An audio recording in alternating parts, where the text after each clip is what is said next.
आज हम समझेंगे mistakes of fact, mistakes of law और क्राइम के बारे में, जिसे हम तथ्यों की भूल, विधि की भूल और अपराध कह सकते हैं। अपराध होता क्या है? अपराध की डेफिनेशन क्या है?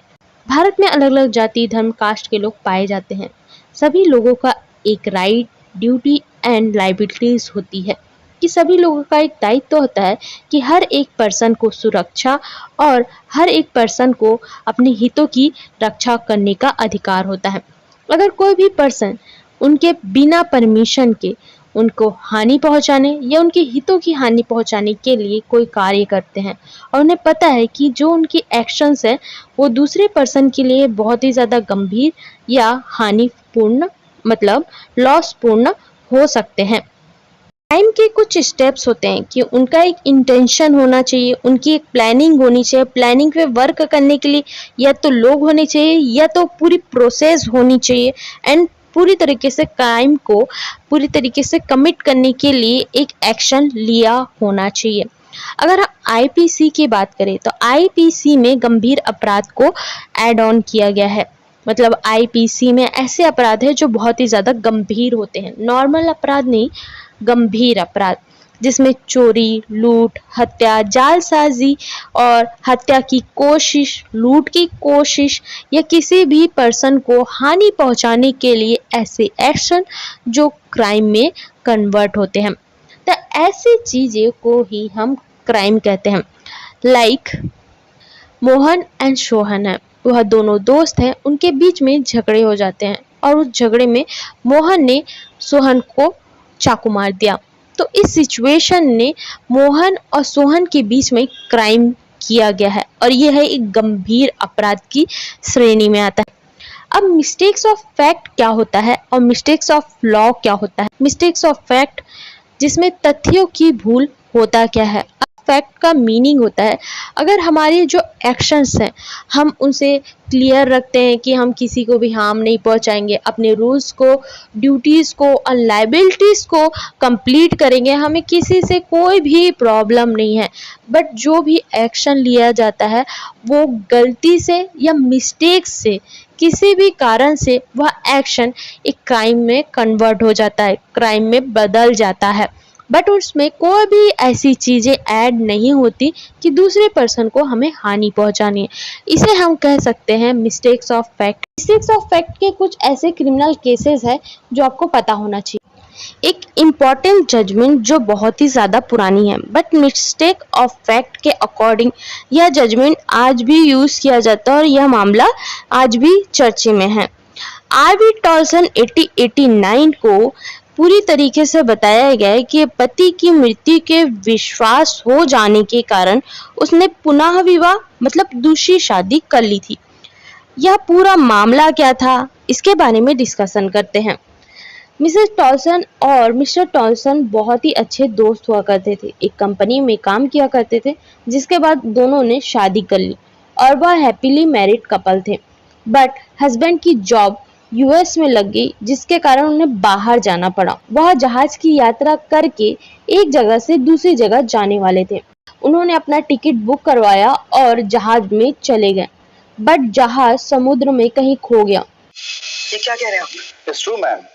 उसके बाद कहीं मिला ही नहीं, किसी की ना लाश मिली ना किसी की डेड बॉडी मिली, जिसके कारण सभी को यही लगा कि अब मिस्टर टॉल्सन पूरी तरीके से खत्म हो चुके हैं और उनके साथ में जितने लोग थे वह भी खत्म हो चुके हैं क्योंकि उनकी कोई भी नामो निशान नहीं मिला है और जहाज भी नहीं मिला है।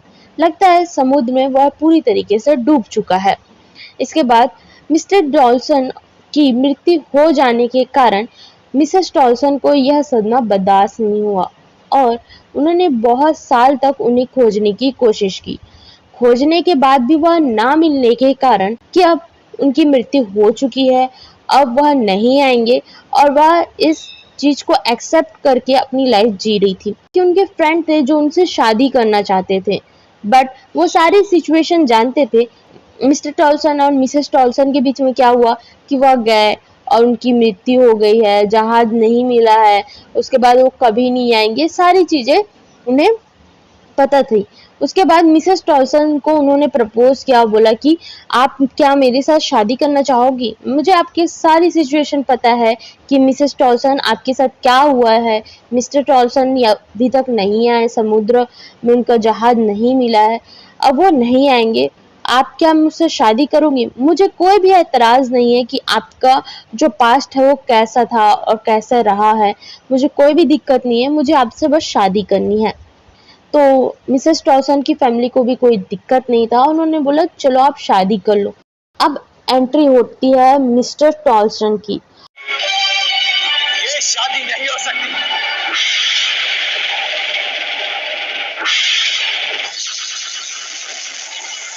के ऊपर मिसेस जॉनसन के ऊपर केस किया गया कि आप मेरे रहते आपने शादी कर ली।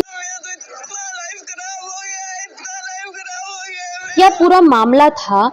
अपीलकर्ता ने सितंबर 1880 को मिस्टर टॉल्सन और मिसेस टॉल्सन ने शादी की थी।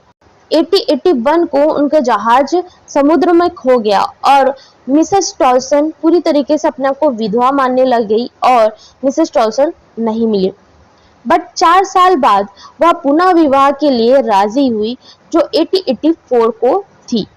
मिस्टर टॉल्सन ने केस किया 1884 को कि मिसेस टॉल्सन मुझे धोखा दे रही है और वह दूसरी शादी कर रही है। कानूनी मुकदमे के अकॉर्डिंग अपीलकर्ता को दोषी माना जाएगा या नहीं माना जाएगा, मतलब उस महिला को दूसरी शादी करने के लिए दोषी माना जाएगा कि नहीं माना जाएगा। कोर्ट का क्या फैसला होगा? फैसला आया कि अपीलकर्ता के मामले में अपीलकर्ता मतलब वह महिला मिसेस टॉल्सन दूसरे विवाह के लिए दोषी नहीं होगी। इस जगह पे यह अपराध नहीं होगा, इस जगह पर तथ्यों की भूल होगा, मिस्टेक्स ऑफ फैक्ट होगा। इसके कुछ रीजन थे कि जो महिला थी उन्होंने हत्या की कोशिश नहीं की, उन्होंने कोई भी ऐसी चीजें नहीं की जिससे मिस्टर टॉल्सन की मृत्यु हो जाए। वह जहाज पर गए और जहाज डूब गया, जिसके कारण पूरी तरीके से एक नेचुरल डेथ की तरह लग रहा था।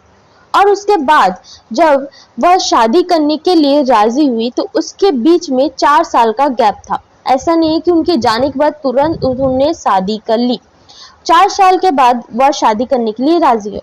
2 साल तक उन्होंने पूरी तरीके से उन्हें खोजा, ना मिलने के बाद वह 4 साल के बाद वह शादी करने के लिए राजी हुई। अपीलकर्ता ने यह बताया कि मिस्टर टॉल्सन जब जिंदा है तो 4 साल तक मुझे ना कांटेक्ट किया, ना कॉल किया, ना मैसेज किया और मेरे डाउट को क्लियर नहीं किया कि वह जिंदा है।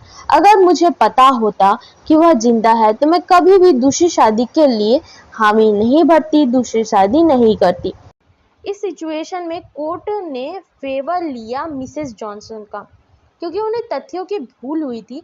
उन्हें पता ही नहीं था कि मिस्टर जॉनसन जिंदा है, बट उन पे चार्जेस लगे कि उन्होंने शादी कर ली। जो भी महिला को लगता है कि अगर उनके पति मर चुके हैं तो लगने के कारण कि उन्हें लगता है कि उनकी मृत्यु हो गई है, तो वह पूरी तरीके से इस दोष से मुक्त नहीं हो सकते कि वह दूसरी शादी कर सकते हैं। यह एविडेंस है कि वह उनका पति पूरी तरीके से मर चुका है या खत्म हो गया है या उनकी डेथ हो चुकी है, तो वह दूसरी शादी कर सकती है, इसमें कोई भी हामी नहीं। अगर किसी भी पर्सन के द्वारा कोई भी मिस्टेक्स ऑफ फैक्ट होता है तो उन्हें ऐसा नहीं है कि उन्हें पूरी तरीके से वो पनिशमेंट से माफ़ी मिल जाएगी, बट जो भी चार्जेस लगते हैं वो कम हो जाते हैं। मिस्टेक्स ऑफ लॉ का मीनिंग क्या होता है कि हर एक पर्सन को हर एक डिफरेंट लॉ नहीं पता होता, बट हर एक पर्सन को लॉ ना पता होने के कारण अगर वो कोई भी क्राइम करता है तो ये बोलेगा कि मुझे तो लॉ पता ही नहीं था और मैंने क्राइम कर दिया। बट अगर उसे पता नहीं था और उन्होंने क्राइम कर दिया तो ये एक अपराध की श्रेणी में आएगा ही। मतलब एग्जाम्पल के तरीके से समझते हैं कि सोहन और मोहन है और सोहन ने उनका मर्डर कर दिया। अब सोहन ने बोला कि मुझे पता ही नहीं है कि मर्डर का भी कोई चार्ज होता है, मर्डर का भी कोई केस होता है, तो यहाँ क्या कोर्ट माफ़ कर देगी? यहाँ बोला जाएगा मिस्टेक्स ऑफ लॉ, क्योंकि उन्हें पता ही नहीं है कि वह लॉ है, बट उसमें माफ़ी नहीं दी जाएगी। यह बताया गया है IPC इंडियन पिनल कोड के सेक्शन 79 में।